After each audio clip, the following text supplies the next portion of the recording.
Hindi naman sa pagmamayabang sa inyo, pero lagi kasi akong pinapahanap ng tauhan ni boss. Tauhan na pwede magtrabaho dito sa company nila. Sa mga ex-trainee dyan na mechanic na willing bumalik dito sa Japan, baka ito na yung chance ninyo. Chance ninyong bumalik dito sa Japan dahil in demand pa rin talaga ang trabaho as mechanic dito sa Japan. Katunayan, last week nag-interview kami ni boss via Zoom sa isa kong kabatch na after 3 years umuwi na ng Pilipinas, pero gustong bumalik dito sa Japan. Wala nga lang akong picture kasi nahiya naman akong picturean yung monitor. Pero ito yung conversation namin bago mag-interview. Dahil pagkatapos ng interview, kinabukasan kinontak na siya ng agency, tapos pinaprocess na yung mga documents niya. Sa nag-comment din, lalo na dun sa mga first timer na wala daw experience, huwag kayong mag-alala. Marami din akong trabaho na dito ko lang din natutunan, lalo na yung paggamit ng machine na naka-Japanese lahat. So ayun lang, no, abang-abang na lang siguro sa susunod kong update. Uwi na ako, medyo tanghali na eh.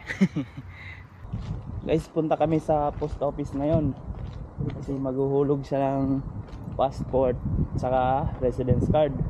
Alam na pagkaganyan, renew contract contact ano. Ito talaga. Mag-renew siya ng ano, visa. Dati ako lang naghuhulog eh. Ngayon siya na. Ayun, nakasulat guys, sir. Andyan yung address niya, pangalan, saka yung address ng papupuntahan.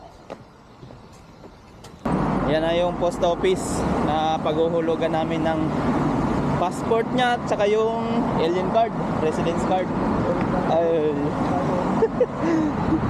Wala nang atrasan to, renew na yan.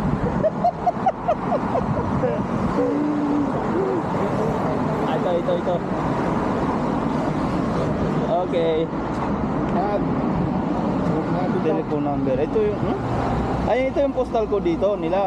Ano to eh? Lautaro post office. Tulog natin guys. Ayun na. Oh! Ayaw mong papigil. Tika lang. Renew pa ba tayo?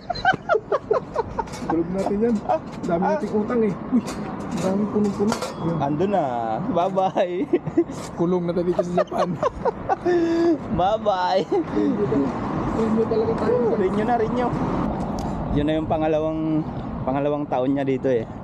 Naka-isang taon na siya eh. Ngayon ay hindi, ipagpalagay natin mag-isang buwan na siya.